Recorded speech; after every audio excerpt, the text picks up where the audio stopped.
Hello, this is Sophie Ash from Prospology, and I'm here with Ashley Hay.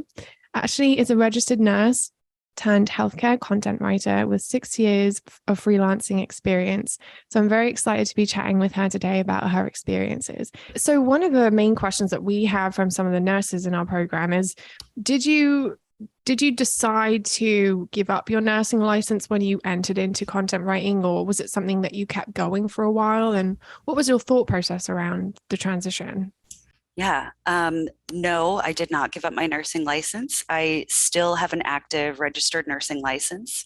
I used to have it kind of in multiple states just because I had practiced and worked in a variety of areas. But essentially, basically, I keep one state active now. I have to maintain my CEUs, things like that. However, I have not practiced bedside nursing. I haven't put my hands on a patient or practiced in an actual clinical setting since I started my company in 2017. So, and what I would say to any nurse considering starting this is do not let your license go. Any of us who have sat for the nursing boards know how difficult it can be to obtain the license. It's really hard to get back. So I would always recommend keeping your license active. And that way too, maybe you have a couple of slow quarters and you want to pick up a per diem job and kind of go back a little bit here and there for some income or just for some personal satisfaction. I think about it all the time. I just don't pull the trigger. And that way you have options. I do also think too, maintaining specialties like certifications is something that's helpful. So I made this mistake when I started. I worked really hard to obtain my OCN, so Oncology Certified Nurse, and it covers all cancer types, all of this stuff. It takes hours of study and a really difficult exam, and you have to maintain it. And I thought, well, why would I need that? Why? And now it's one thing that I actually think clients, especially in the pharma space, working with an oncology nurse, I don't know that they wouldn't hire me because I don't have that anymore, but I do think it would have just been nice to maintain, and I do think it would have added to my value factor. So, for example, things like your BLS, like CPR, do I think that you need to maintain that? No, not necessarily. But you have to just kind of think of where you want to go and determine what you should or shouldn't keep. But I would say maintaining your active RN license should always be a baseline. Mm-hmm. Yeah. And I imagine that differs from state to state in terms of what is necessary. Right. What has been like the bare minimum that you've had to do to keep your license, even though you're not in clinical practice anymore? So it does differ state to state. There are continuing education units, so CEUs, that are required. The amount of CEUs and how often you have to renew them is different by each state. I'm currently in California, so don't quote me on this, but off the top of my head, I think it's something like 30 CEUs every 2 years or something like that. So basically, I have to find courses to, keep up my education. You can choose to do them in like general practice, infectious disease. I could be oncology specific if I want to. But that's what's kind of nice too. I get to kind of learn again, like what's new in the cancer industry and what's kind of going on. Or, oh, I have a client that really enjoys cardiac educational pieces. Let me get some continuing ed on that. So that's really it, other than obviously paying the state licensing board to maintain your active status. That's all I can think of at the moment. So it's not too difficult. It's sure would be a lot harder to let it go. And then I can't imagine this slew of paperwork. And I believe, I'm not certain, that you would have to take the exam over again once it's expired. So again, Yeah. I don't actually know. This is just what I think, but yeah, not worth it. That makes a lot of sense, because I always assumed that you'd have to keep doing some kind of clinical practice to maintain it. But if it's just the educational stuff, then like you said, you can just custom what you do to suit the client base that you have at the time. And that way it's benefiting them, it's helping you grow your reputation. It's it's giving you that credibility if you're doing consulting work or nurse specific content. So yeah, it seems to me like a no-brainer that you would keep it going. Yeah. And you That's work so awesome. hard for it. It's something I think that's always helpful to have. Hmm. If somebody wanted to keep doing some clinical practice and Mhm. also then introduce the freelance writing aspect of things, is there anything they should keep an eye out for in terms of conflicts of interest, or maybe the board wouldn't like it if they did certain things because they might see it as a conflict? Yeah, that's a great question. I do think there's a number of things to take into account on that.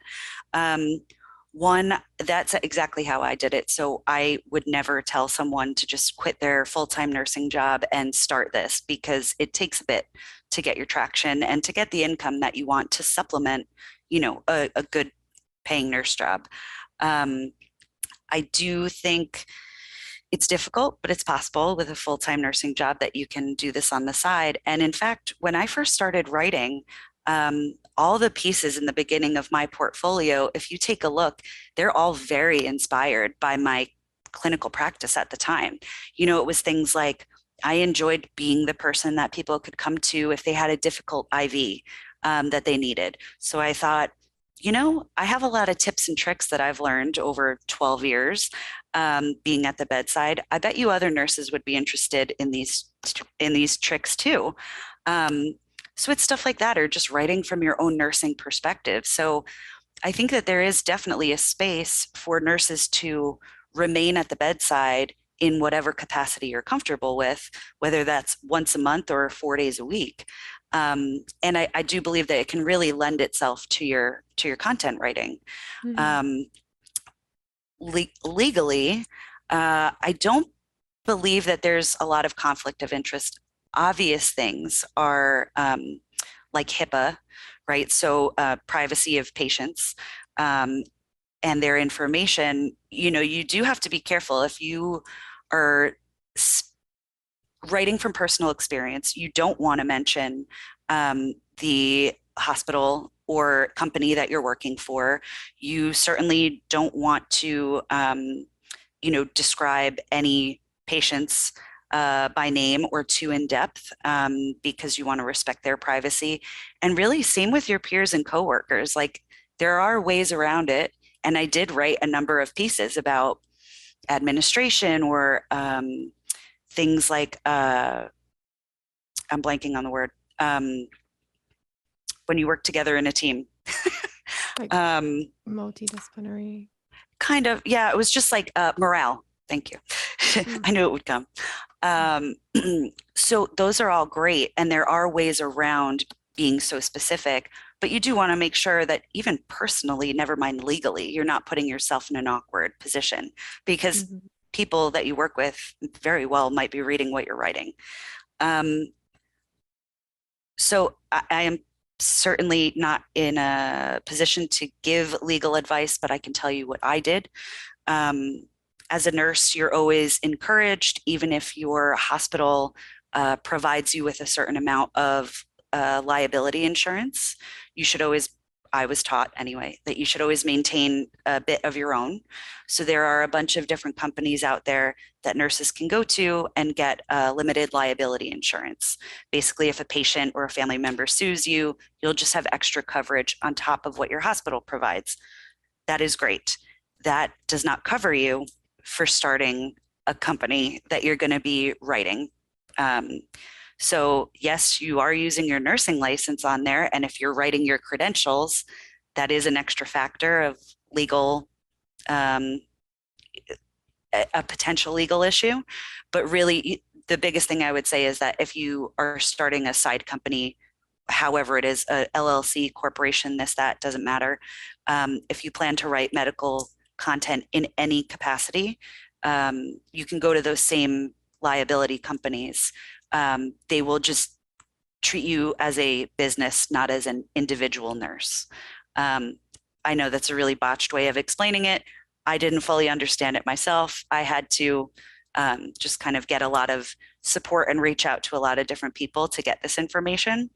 So I would suggest you do the same. Do not take my words Mhm. verbatim, but this is how I managed it. So, Mhm. That makes a lot of sense. I just actually had a lecture on insurance a couple of days ago and I wasn't really paying attention, but I was like, well, at least I can go back and review this if I ever, because I'm not practicing or anything like that. And I do have a corporation and I feel like there is already that degree of separation there. mhm, But for someone who is in clinical practice and they're concerned about that and they just want to cover their back, just to make sure that if anything did happen, they would have, someone to go to.